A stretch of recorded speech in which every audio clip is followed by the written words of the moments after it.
Halo, dimanapun adik-adik berada, kembali lagi bersama saya dengan Kak Prima. Nah, kakak harap kalian itu semakin semangat lagi belajarnya dan semakin antusias lagi, ya. Nah, ada pertanyaan yang unik dan menarik yang ditanyakan oleh teman kalian yang berkisar tentang peristiwa tersendak.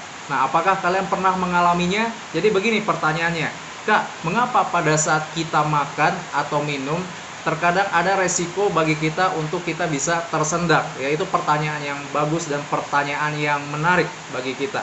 Nah, perlu adik-adik pahami dan ketahui, di dalam leher kita ini ada dua saluran, yaitu saluran pernafasan dan saluran pencernaan. Di mana di bagian depan ini letaknya saluran pernafasan kita, sementara di belakang ini adalah saluran untuk pencernaan.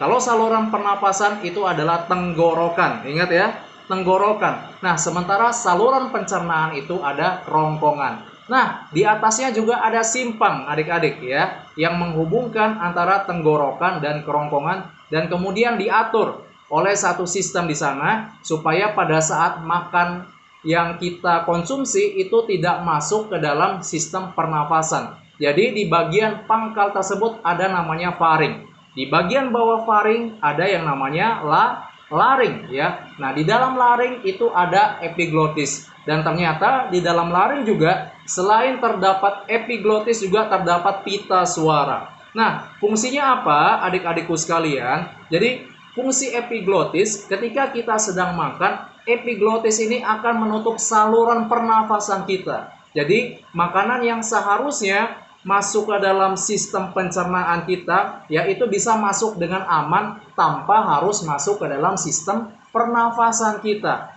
Apakah adik-adik masih ingat sistem pernafasan? Urutannya dari mana? Ya, kalau misalnya lupa, mari kita nyanyikan bersama-sama ya.